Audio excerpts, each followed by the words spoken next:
To laiku es labi atceros, jo es biju starp pirmajiem deputātiem, kurus ievēlēja Eiropas parlamentā 2004. gadā. Toreiz par Eiropas parlamentu mēs zinājām, man liekas, daudz mazāk nekā tagad ik viens cilvēks Latvijā, un tas bija tāds, kā mēdz teikt, izaicinājumiem pilns laiks, un mēs visi vēlējāmies sevi parādīt, visas jaunās 10 dalību valstis, un tas, patiesībā sakot, tas bija ārkārtīgi interesanti. Latvija pirms tam bija jau mazlietiņ kļūsi eiropeiskāka, ja tā var teikt. Jau bija pagājuši apmēram 14 gadi, kopš mēs atbrīvojāmies no Padomju Savienības, jeb Krievijas jūga, un mēs jau sākām justies kā Eiropā. Un tie bija milzīgi svētki, kad mēs 1. maijā iestājāmies Eiropas Savienībā, pirms tam mēs bijām jau NATO dalība valsts, un tas, protams, ārkārtīgi paaugstināja mūsu pašapziņu. Un jā, ļāva mums tagad cerēt, ka paies laiks, un mēs būsim tādā ekonomikas un arī politikas attīstības līmenī, kādā ir tā saucamās vecās dalību valsts pieredzējušās. Un interesanti bija, ka pirmoreiz ierodoties šajā 2004. gadā Eiropas parlamentā, varbūt mums teica, kā jūs jūtaties, vai jūs jūtaties tādi nepieredzējuši. Katrā ziņā es tā nejutos, man bija milzīga pašapziņa, ka es nāku ar savu izpratni, ar savu vēsturi, ar savas valsts vēsturi, un ka es daudzas lietas saprotu labāk nekā to, piemēram, saprot vācieši vai itāļi vai francūži. Jo, piemēram, attiecībā uz Krieviju, kas tagad ir pierādījies, ka tieši mēs, tie Baltijas valstu pārstāvji, kas rūpējas par savu valsti, kas ir savas valsts patrioti, mēs saprotam, kas ir Krievija, mēs saprotam to, ka Krievija, pašreizējā Krievija, atzīst tikai spēku. Ja daudzās civilizētās valstīs, ja tu panāc pretī, tad tev panāk pretī. Krievijā tas nedarbojas. Ja tu panāc pretī, tad tu esi vājš, tad ar tevi var nerēķināties. Un arī šī vēstures izpratne, man liekas, bija tas, kas bija jāveido un ko es arī ar visiem saviem spēkiem darīju. Un jāsaka, ka ar diezgan labiem panākumiem tas rezultējās tad, kad sākās karš Ukrainā, kas atvēra acis, un tas ļāva viņiem teikt, ka mums vajadzēja tevi klausīt toreiz. Kad 2004. gadā es ierados Eiropas parlamentā, tad viens no maniem galvenajiem uzdevumiem bija pat tiešām skaidrot to, kas ir ar mums noticis. Jo jāsaka, mēs jau ar daudz ko nezinājām, kas bija noticis Itālijā, Spānijā, Grieķijā. Un arī šo valstu deputāti daudz neko nezināja par mums, ka mēs tur bijām kaut kādā Krievijas nomalē. Tas bija tas parastais priekšstats. Protams, ne jau izglītoto cilvēku priekšstats, bet tādiem varbūt, kas nav interesējušies par šo lietu. Un tad bija tāda sajūta, ka man ir jāskaidro, man ir jāreprezentē sava valsts, jāparāda, ka mūsu cilvēki ir gudri, izglītoti. Mums ir bijis citāds liktenis, mums ir bijis daudz mazāk iespēju, bet mums bija citas iespējas. Un tad pārliecināt cilvēkus nebija viegli, jo tajā laikā vēl bija ilūzija, ka ar Krieviju var draudzēties, ka Krievija pat varētu turpināt būt tā saucamais strateģiskais partners. Interesanti, ka es prasīju toreizējām ārlietu komisijas priekšsēdētājiem Elmāram Brokam, vācietim, es toreiz strādāju ārlietu komisijā Eiropas parlamentā, kāpēc Krievija toreiz saucās par strateģisko partneri. Viņš teica, tāpēc, ka Krievija tā gribēja.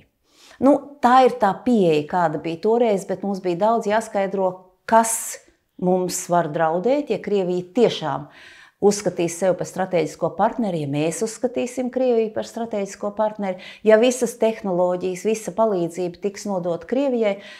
Toreiz tas nebija viegls uzdevums. Es atradu finansējumu, lai finansētu filmu, kas tagad ir visai populāra, Padomju stāsts. Un šī filma bija tāda acu atvērēja. Tad es atceros, pie manis pienāca klāt viens deputāts no apvienotās karalistes. Viņš teica, Inese, ja to parādīt tagad Londonā, parādīt angļiem, viņi neticētu, ka tas tā var būt. Viņi domātu, ka tas ir samontēts, bet tur bija tikai dokumentālie kadri, kas parādīja, cik nežēlīgs bija tā saucamais padomu režīms, kādi bija upuri šiem režīma nepaklausīgajiem. Tad nāca Gruzija. Es atceros, ka man bija uzticēts vadīt rezolūciju par Krievijas iebrukumu Abhāzijā un Dienvidosetijā. Un faktiski, lai dabūtu cauri vārdu aneksija, okupācija, iebrukums, tas bija ārkārtīgi grūti. Tur domāju, kā tā Krievijai mēs tā pateiksim.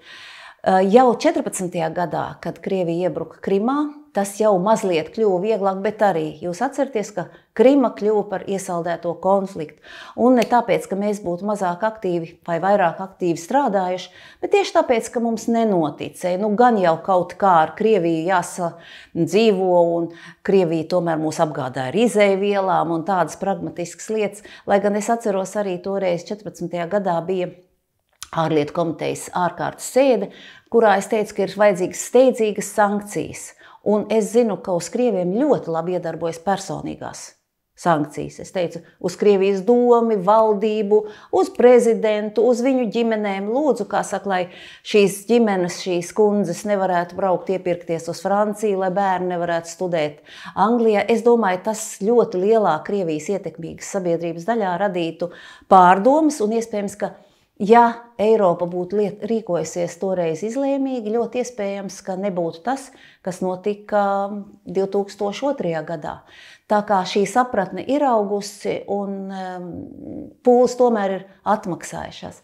Mans varbūt viens no lielākajiem gandarījumiem par paveikto ir, kad Urzula Fonderlajena, arī Roberta Metsola ir teikuši, ka mums vajadzēja jūsos ieklausīties. Un tas ir tāds darba novērtējums, par ko es esmu ļoti priecīga. Jā, man kādreiz jautā, ko var panākt viens deputāts, jo mēs katrs strādājam savās komitejās, jo komiteja ir daudz vairāk nekā mēs esam, tā kā mēs varam aptvert katrs 2, maksimāli 3 komitejas, bet tas ir ļoti reti. Un mēs varam izdarīt tik daudz, cik mēs varam. Un tad kādam vajadzētu būt deputātam no Latvijas? Protams, tu vari panākt daudz, ja tu vari komunicēt ar saviem kolēģiem, ja tev ir pārliecināšanas spējas.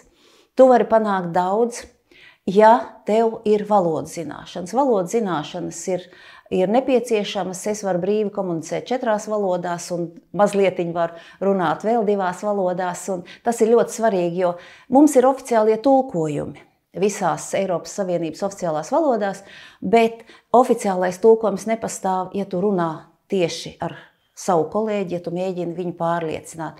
Un ļoti svarīgi ir arī šie kontakti, kas izveidojas tikai un vienīgi gadu gaitā, piedaloties kopīgos pasākumos, konferencēs, vēlēšanu novērošanās, un tad jau cilvēki tevi pazīst. Un ir tāda metode, ja mums vajadzīgs ir kāds ļoti svarīgs balsojums, tad var aiziet pie kolēģi, kas, piemēram, strādā citā politiskajā grupā, jeb frakcijā, un teikt, tas mums ir ļoti svarīgi, tev vajadzētu nobalsot tā un tā.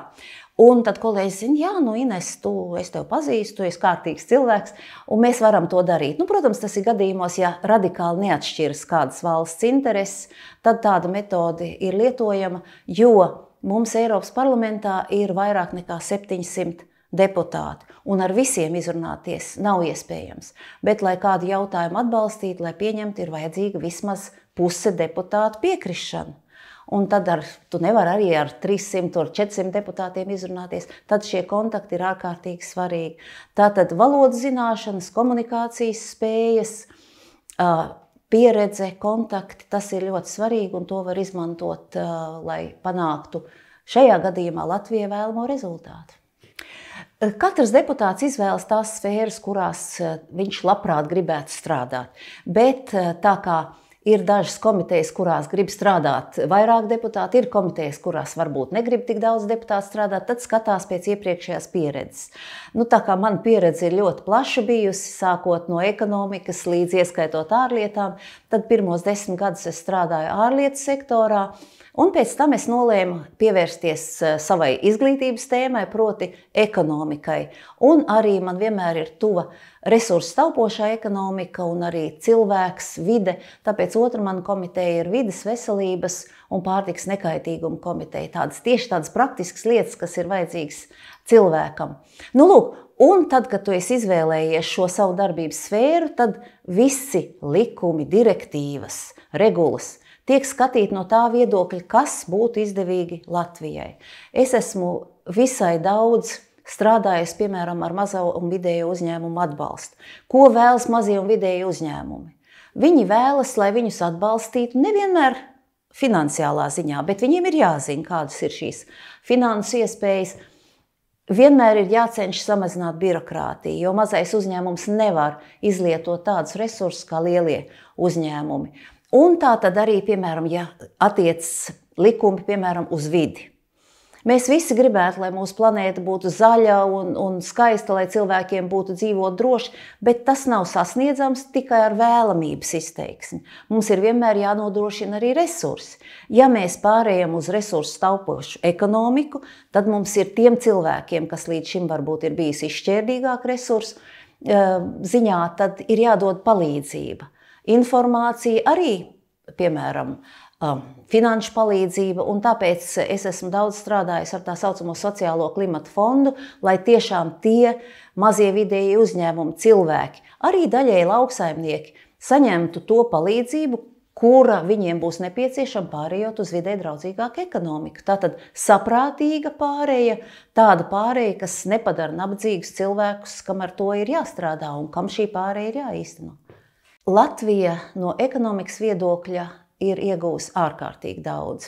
Mēs šajos gados esam saņēmuši vismaz 20 miljārdus neatmaksājumā palīdzībā. Un tas nav maz. Ja Latvija bija tikai, mazlietiņ pēc sava iekšzemes koprodukta apmēram puslīmenī no Eiropas Savienības viedokļa skatoties, tad tagad tas jau ir krietni vairāk kā 70%. Tātad mūsu labklājība ir pieaugusi daudz vairāk, ja kāds tam netic, lai paskatās uz Moldovu, lai paskatās arī vēl uz Ukrainu nesenā pagātnē, lai paskatās uz Vidusāzijas valstīm, kurām nav šī iespēja būt Eiropas Savienībā. Tātad galvenie ieguvumi, protams, ir šī ekonomiskā finanšu palīdzība. Galvenais ieguvums ir arī tas, ka mēs varam brīvi ceļot, brīvi pārvietoties, un arī tā mūsu brīvība izvēlēties, dzīvot, strādāt tā, kā mēs to vēlamies. Manas paudzes cilvēki ļoti labi atcerās, cik bija grūti tad, kad tev bija jādara tas, ko kāds cits uzskatīja par iespējamu, kad tev bija bieži vien acīs skatoties jāsaka lietas, kurām tu netici, bet tā vajadzēja, ja tu gribēji izdzīvot un nevis vadīt savu dzīvi cietumā. Tātad, man liekas, tā brīvība, ko mēs esam ieguvuši, tā solidaritāte labā nozīmē, tas ir kaut kas tāds, ko nevar pārvērtēt. Latvijas uzņēmēji lielākoties cieš no informācijas trūkuma, tātad mums ir daudz intensīvāk jāpiegādā informācija. Mūsu uzņēmējiem arī ļoti apgrūtinošas ir dažādas birokrātiskās prasības. Tātad tas ir tas, pie kā ir jāturpina noteikti strādāt. Mūsu uzņēmēji ļoti bieži arī ir apgrūtināti tikt pie finansējuma. Jo bankas ir ļoti piesardzīgas, tādas bankas ir, un tāpēc es esmu daudz strādājusi, lai uzņēmumi varētu kotēties biržā, arī mazie, arī vidēji uzņēmumi. Tas ir tas, tātad finansējums, palīdzība, informācija, mazāka birokrātija, tas ir tas, ko gaida mazie un vidēji uzņēmumi Latvijā, un tas ir tas, kā mēs varam palīdzēt. Es gribētu pieskarties tādai tēmai kā modernā ekonomika. Modernā ekonomika ir, protams, saistīta ar tā saucamo stratēģisko autonomiju, un modernā ekonomika ir kāda? Modernā ekonomika ir resursu taupoša, tā ir uz zinātni balstota ekonomika, tā ir ekonomika, kur mēs izlietojam nevis dabas resursus, kur Latvijā nav daudz, bet kur mēs izlietojam to, ar ko Latvija ir bagāta. Un Latvija ir bagāta ar radošiem cilvēkiem, ar izglītotiem cilvēkiem, ar spožiem prātiem.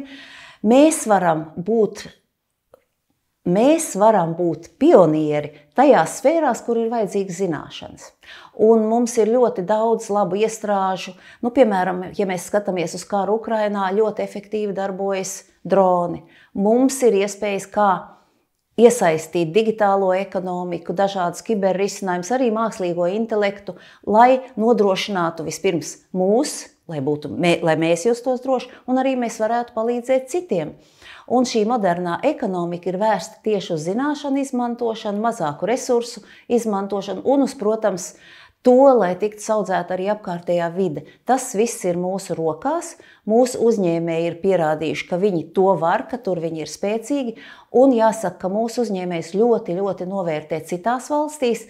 Ļoti bieži mūsu uzņēmēji savus izgudrojumus, savas savus risinājumus, piedāvā citiem, un tad citi to ieliek šo risinājumu savā lielajā uzņēmumā, un mums faktiski maz kas paliek pāri no tā. Mums ir saviem uzņēmumiem jāpalīdz, lai uzņēmums, kurš ir atradis risinājumu, metodi, kurš ir varbūt izstrādājis jaunu patentu, lai to varētu likt lietā šeit pat Latvijā, un lai mūsu tā nauda nāktu mūsu valstī, gan nodokļu formā, gan arī kā atalgojums cilvēkiem, kā peļņa šiem uzņēmumiem. Tas ir tas, kas mums noteikti ir jādara. Viens no tādiem ļoti svarīgiem ekonomikas attīstības virzieniem ir šis stratēģiskās autonomijas nodrošināšana. Un šeit faktiski ir tādas divas puses. Viens risinājums un viens virziens, kur strādāt, ir militārā joma.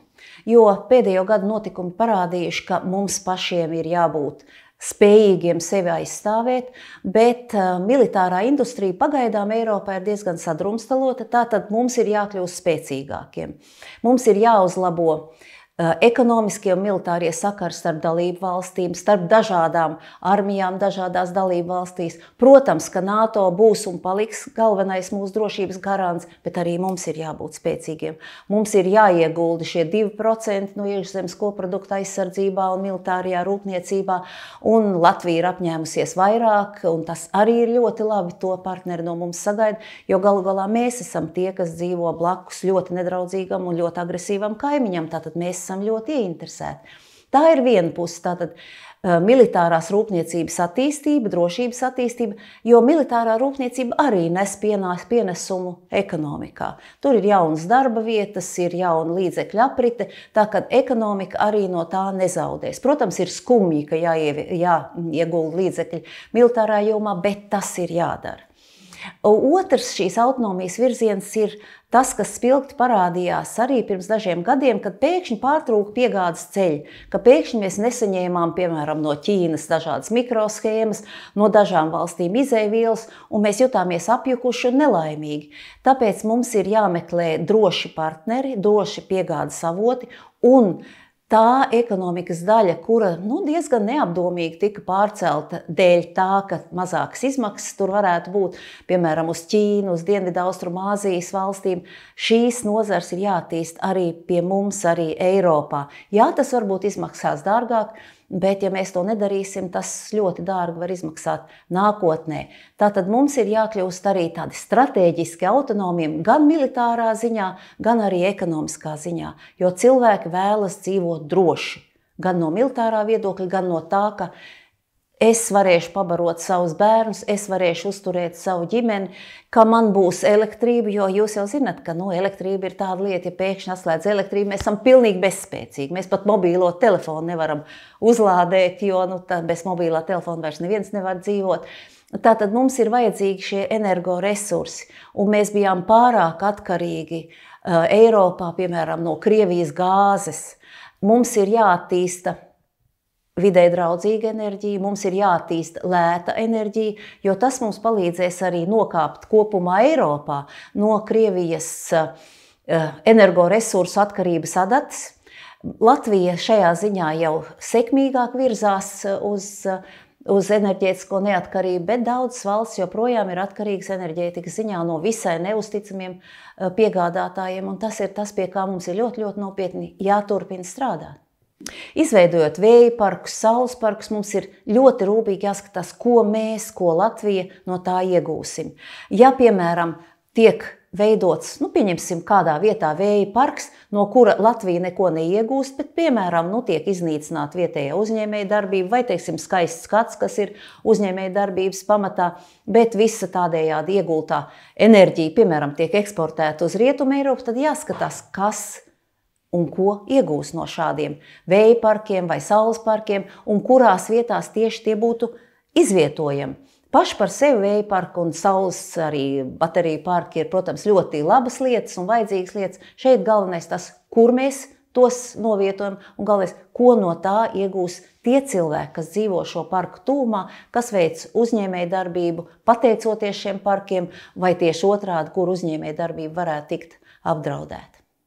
Pirms apmēram 2 gadiem, kad vēl bija tikai draudi, ka varētu sākties karš Ukrainā, es atceros, es skatījos Vācijas televīziju, un tur ir tāds vakar raidījums par politiku, Markus Lants, Un tad, kad Ukrainas vēstnieks teica, ka ir sapulcējušies apmēram 100 000 kareivji pie Ukrainas robežas, ka vajadzētu ar Eiropai domāt, ko darīt un kā aizstāvēties, tad šis inteliģentais vācietis teica, kā jūs domājat, mēs tagad šausim vāciešu uz krieviem, mēs esam atbildīgi par 20 miljonu krievu iznīcināšanu Otrajā pasaules karā, mēs šausim tagad uz krieviem.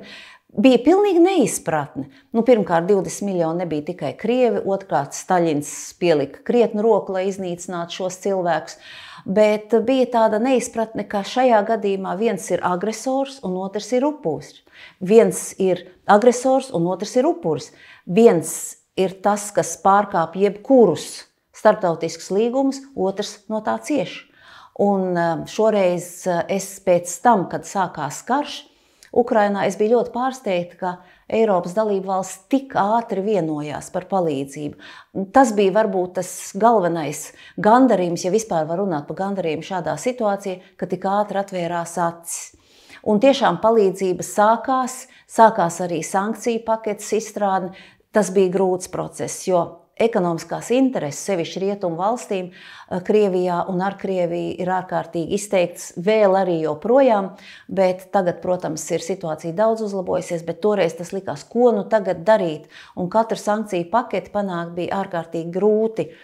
Un ir jau arī zināms, ka dažām dalību valstīm ir īpašas attiecības ar Krieviju, un mēs ļoti esam spiesti cienīties, piemēram, ar Ungāriju, kas visu laiku ir pret to, lai pret sankcijām, pret palīdzības sniegšanu Ukrainai, pret ieroču eksportu uz Ukrainu.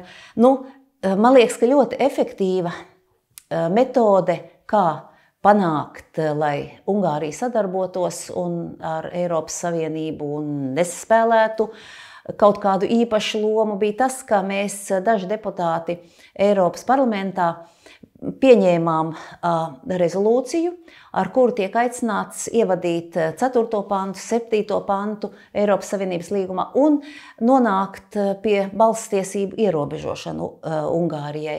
Un man šķiet, ka tas ļoti ietekmē Ungāriju, un šī 50 miljardu paketi, ko Eiropas parlaments bija nolēmis, ka tāda palīdzības pakete pienāksies Ukrainai, un kur visu laiku mēs sadūrāmies ar vienbalsības principu, kad Ungārija varēja iebilst un mēs nevarējām to paketi īstenot, tad man liekas, ka šis solis bija viens no tādiem brīdinājumiem, ka mēs vairs to nepieļausim.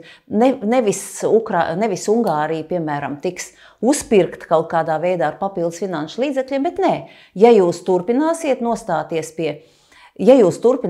nostāties pret Eiropas Savienības vērtībām, pret mūsu kopīgo līniju, tad balsstiesība nebūs arī finanšu līdzekļu plūsmas. Un man liekas, tas ļoti palīdzēja, un 1. februārī Ungārija piekrita šai 50 miljardu paketei. Mums Eiropas parlamentā darbojas arī tāda grupa Vienoti Ukrainai, un šī grupa visu laiku mudina dalību valstis ātrāk piegādāt ieročus. Mēs bijām arī tie, kas sagatavoja rezolūciju par pilnīgu energoresursu importa embargo no Krievijas.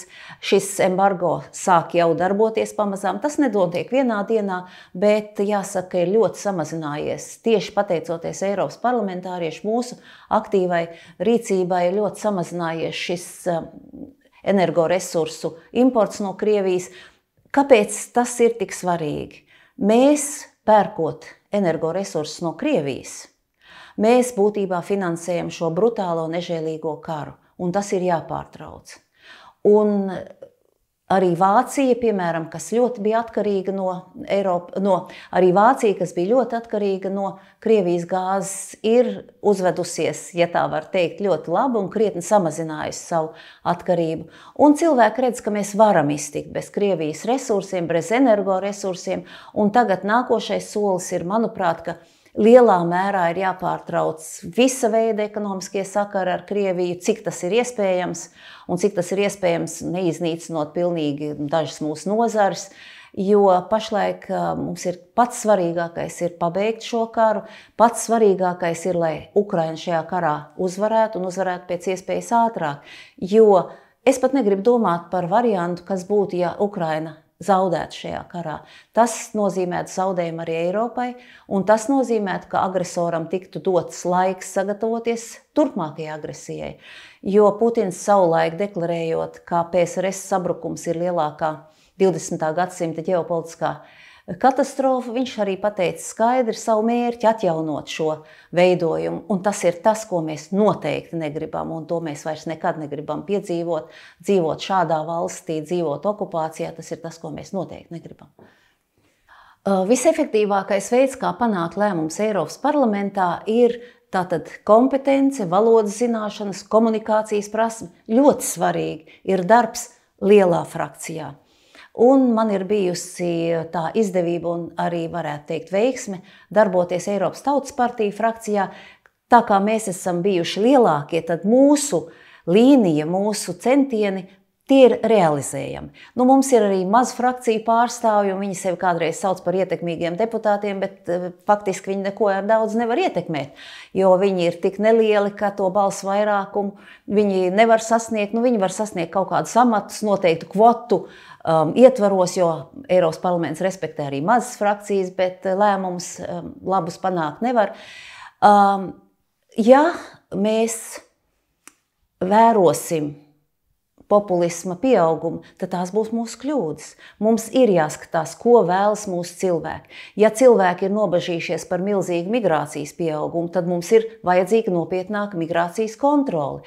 Ja mēs to ignorēsim, tad tās populistiskās partijas, kas teiks, slēgsim visas robežas, nelaidīsim nevienu iekšā, un varbūt arī dažus tādus rasistiskus lozungus pauž, cilvēki, diemžēl, var arī, kā mēs teikt, pavilkties uz šādām retorikas izpausmēm. Ja mēs solīdi parādīsim risinājumu, ja mēs turpināsim iestāties tiešām par pārdomātu migrācijas politiku, par nelegālās migrācijas novēršanu kā vienu no darbības sfērām, tad mēs varam domāt par to, ka cilvēki mūsos ieklausīsies. Ja mēs cilvēku domas ignorēsim, tad var gadīties, ka populisti gūst panākumus.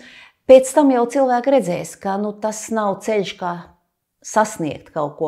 Un populistu politikā būšanas laiks ir parasti ļoti īss.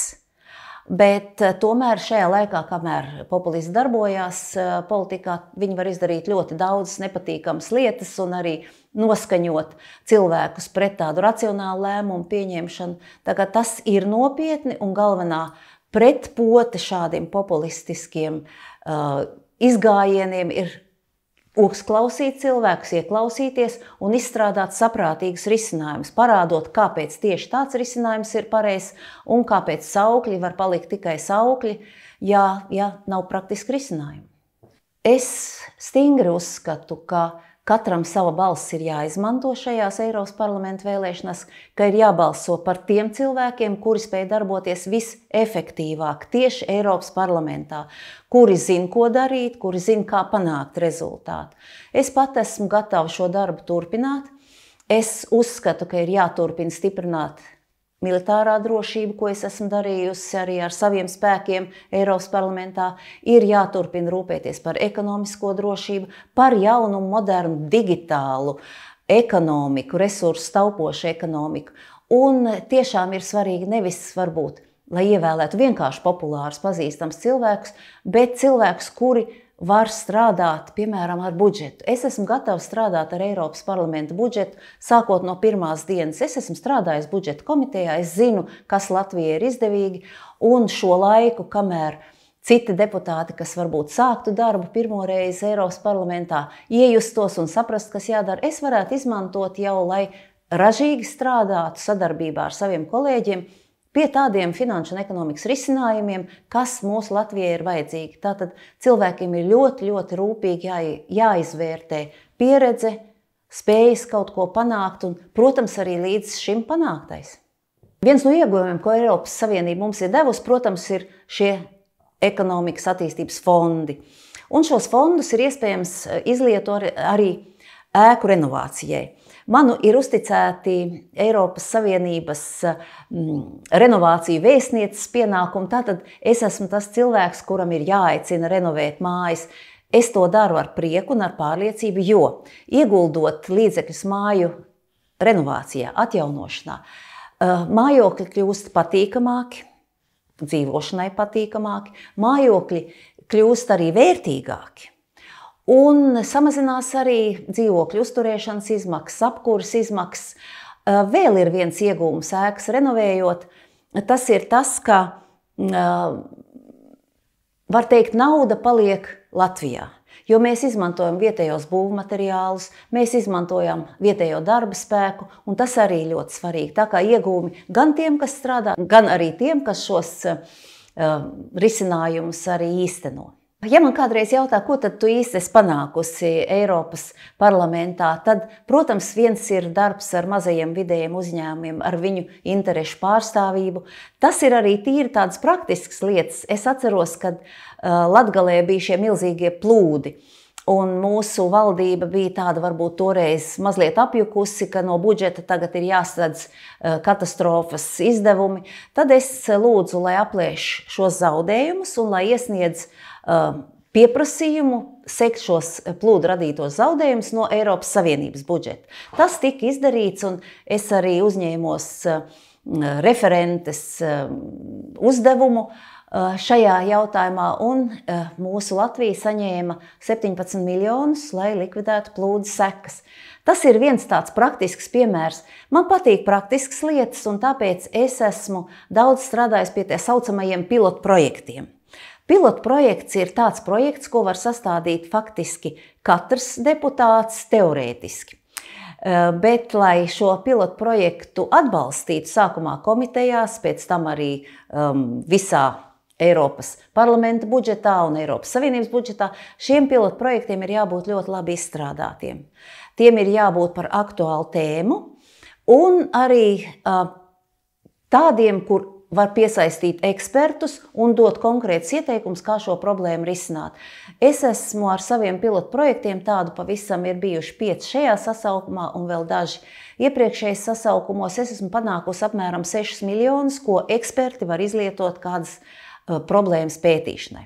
Viens no maniem pilotprojektiem, kas pašlaik tuvojas nobeigumam, ir par to, kā konfiscēt tos Krievijas aktīvus, kas pieder Krievijas oligarhiem, Krievijas atbalstītājiem, šī teroristiskā režīma atbalstītājiem, kā šos iesaldētos līdzekļus konfiscēt. Eiropas Savienība ir veidojums, kas balstās uz likumu, un mēs vēlamies, lai arī šādas procedūras tiktu veiktas likumīgi. Un šis mans pilotprojekts guva lielu atzinību, un pašlaik tas tuvojas nobeigumam, un es ļoti ceru, ka komisijas eksperti izstrādās ieteikums, kā mēs varētu šos līdzekļus konfiscēt un izmantot tālāk Ukrainas palīdzībai, Ukrainas atjaunošanai. Viens no maniem pilotprojektiem, kas tika prezentēts iepriekšējā gadā, ir par to, kā maksimāli samazināt pārtikas atkritumus. Interesanti, ka pārtikas atkritumi veido arī noteiktu izmešu daudzumu. Iedomājieties, pārtika tiek saražota lauksaimniecībā, tad tiek pārstrādāta, tiek pārdota, cilvēki sagatavo ēdienu, un beigās pat līdz 3. daļai pārtiks tiek izmesta atkritumos. Tie ir milzīgi darba spēku un resursu zaudējumi, un arī ražojot šo pārtiku rodas arī apmēram 6% no visiem izmešiem. Un arī šis mans pilotprojekts, kā to samazināt, arī guva atsaucību, un tas beidzās pagājušajā gadā. Un rezultāts ir tāds, ka dalību valstīm ir jāpieņem savas programmas, kā cilvēkus izglītot, kā izveidot tādus rīkus un sviras, lai šī pārtika nenonāktu atkritumos. Un tie ir tādi praktiski darbiņi, ko katrs deputāts var veikt, bet tur atkal ir vajadzīga pieredze, kā veidot šos pilotprojektus, lai tos atbalstītu. Jo ir mēģinājumi šos pilotprojektus veidot daudz, bet tikai nedaudz tiek atbalstīti. Un arī, piemēram, pilotprojekts par ēku renovāciju. Tur šajā pilotprojektā to īstenojot ir izstrādāti risinājumi, kā palīdzēt iedzīvotājiem ar informāciju, kā vieglāk iegūt finansējumu, tāda praktiska palīdzība. Un tas ir tas, ko katrs deputāts teorētiski var veikt, un praktiski var veikt tad, ja ir pieredze un saprašana, kā panākt, lai šos pilotprojektus arī atbalsta, jo šie pilotprojekti ir jāatbalsta visam parlamentam. Ir tādi vienkārši ieteikumi, ko katram cilvēkam es varu ieteikt. Vispirms uz veikalu nekad neiet izsalcis. ejiet vismaz paēdis un tad nopērciet tikai to, kas ir vajadzīgs. Es iesaku arī sastādīt iepirkumu sarakstu, lai tiešām būtu maz šo nejaušo pirkumu. Arī, protams, nevajadzētu ieslīgt aburtajā lokā, ka, teiksim, es tagad esmu izvārījis makaronus un man ir mērce un mērce paliek pār, tad atkal jāvāra makaronu, lai to mērci patērētu. Tādi varbūt komiski piemēri. Es ieteiktu arī skolās, arī slimnīcās noteikti rūpēties par porcijām, jo viena porcija ir vajadzīga, piemēram, liela auguma vīram un cita porcija ir vajadzīga, teiksim, mazai sievietītei. Tāpēc arī tas ir ļoti svarīgi, piemēram, pasūtīt iepriekš, ko katrs gribētu ēst un nenest porcijas, kas ir jāmet ārā. Arī skolā bērniem ir dažādas gaumes un dažāda spēja patērēt ēdienu. Bet skaidrs, ka bērnu skolās arī jāmāc, kas ir laba pārtika, jo es esmu arī dzirdējusi māmiņas veikalos, kas saka, vai man tev nopirkt čipsīšus un koliņu vai ne, un tad tas bērns ēd tikai čipsīšus un dzer koliņu, un, teiksim, tāda laba pārtika viņam negaršo, viņam nepatīk tas, jo garšas pastiprinātāji šajā čipsītī un koliņā ir diezgan ievērojami. Tātad tādi praktiski ieteikumi. Es daudz esmu strādājis arī ar iepakojumu samazināšanu. Mēs visi zinām, ka mēs kādreiz pasūtām kādu mazu lietiņu internetā, atnāk liela kaste un tur ir tas punktainais, sietinamais plastmasas saiņojums, tur ir papīra un liela kaste. Un mēs esam izstrādājuši, tas arī ir viens no manas iniciatīvas rezultātiem, izstrādājuši ieteikumus un arī normas, ka šis iepakojums būs jāsamazina.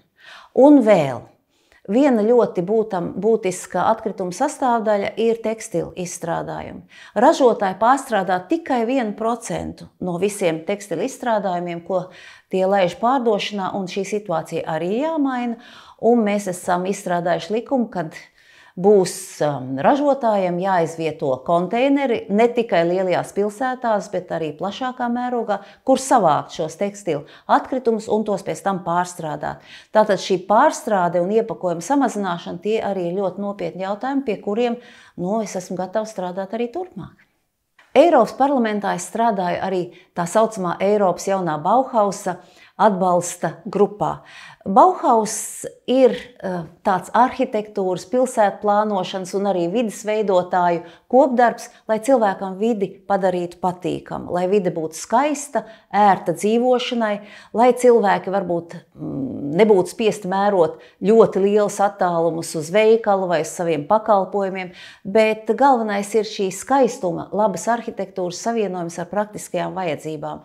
Un kā to īstenot, kādus labus piemērus izrakt un parādīt cilvēkiem un ko darīt, lai cilvēki arī būtu informēti par šo jauno Bauhausu. Tas ir šīs darba grupas uzdevums, un arī viens no maniem pilotprojektiem ir veltīts tieši šim Bauhausam par informāciju, par to, lai cilvēki saņemtu informāciju, kādus principus lietot, ja grib izveidot savu dzīves vidi atbilstoši Bauhausa principiem, un tie ir ļoti labi principi. Šī informācija ir jau pieejama un būs pieejama arī visās valodās, arī šajā Bauhausa mājaslapā, ko arī pēc manu pilotu projektu pilnveido, jo katrs cilvēks varbūt nerunā visās Eiropas Savienības valodās, un tāpēc mans ieteikums bija arī visās oficiālās valodās publicēt šo informāciju, arī par konkursiem, kur var piedalīties mūsu uzņēmēji, lai īstenot šos Bauhausa projektus, arī prēmijas, ko var saņemt, dažādas balvas, ja kāds labs risinājums ir Latvijā izdevies, un mums tāda risinājuma ir.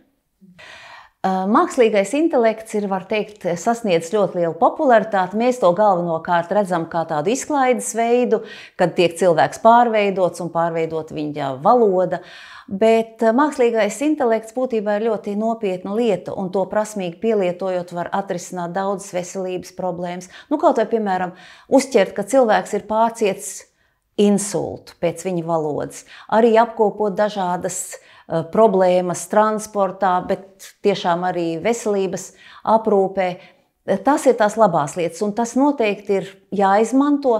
Mēs Eiropas parlamentā esam pieņēmuši pasaulē pirmo mākslīgā intelekta likumu, kurš mēģina regulēt šo mākslīgo intelektu tā, lai tā pielietojums būtu cilvēkiem labvēlīgs un izdevīgs, un lai tiktu novērstas tās lietas, kas cilvēkam varētu kaitēt, lai cilvēki nedrīkstētu manipulēt ar cilvēku izskatiem ļaunā veidā, lai tu nepielietot mākslīgo intelektu, teiksim, vēlēšanu cīņās, nomelnojot savus konkurentus, lai cilvēka domas netiktu iespaidotas negatīvā veidā. Protams, tas ir pirmsākums, un mēs Eiropas parlamentā ceram, ka arī citas valsts, arī Amerikas Savienotās valsts un citas pievienosies, jo vieniem pašiem ir grūti, būs ļoti grūti ieviest šo likumu, bet tas ir pirmais mēģinājums, un tiešām mākslīgā intelekta izmantošana var nest milzīgas ieguvumus mūsu sabiedrībai. Nav jau nekāds noslēpums, ka cilvēki dažkārt sūdzās, ka, piemēram, Vācijā nopērkamā kafija garšo citādi nekā tā pati kafija, ja to pērk Latvijā, piemēram, vai arī dažādi pārtikas produkti ir ar atšķirīgām garšām. Un pirms vairākiem gadiem es arī uzsāku lielu kampaņu par to, kā novērst šo divējādās kvalitātes situāciju. Sākumā bija grūti pārliecināt vecās dalību valsts, jo viņi tur neredzēja problēmu, bet mēs pārliecinājām, ka tas tiešām pastāv un ka dažkārt firmas, lielās kompānijas mēģina ar lētākām izejvielām, lētākām sastāvdaļām pārpludināt, teiksim, Centrāla Eiropas un Austruma Eiropas tirgus. Un mēs šo problēmu sākām risināt, un tagad ir normatīvi akti, kas aizliedz to darīt. Firmas var tikt sodītas, ja tās apzināti, piemēram, izmanto lētākas izejvielas, lai radītu produktus, ko pārdod, teiksim, Austruma Eiropas vai Centrāla Eiropas tirgos, un katrā ziņā firmas to nedrīkst darīt. Un arī mums bija tādi interesanti gadījumi, ka cilvēki teica, ja jums ir dažādāka gaume, tāpēc mēs cenšamies pielāgoties gaumei, un tad mums jautājums, bet kā jūs zīdaiņu gaumi nosakat, jo arī viņiem arī zīdaiņu pārtika arī atšķirās. Tā kā šis ir tāds liels darbs, bet šis darbs pie šī likuma, kas ir diezgan labs iznācis, pie šī likuma ieviešanas šis darbs noteikti ir jāturpina, jo joprojām cilvēki saskarās dažkārt ar šādu negatīvu diskrimināciju. Mēs neesam otrās šķiras pilsoņi, mums ir jāsaņem tie paši pakalpojumi, kas jebkurā tā saucamajā vecajā Eiropas Savienības dalību valstī, un šis darbs ir jāturpina.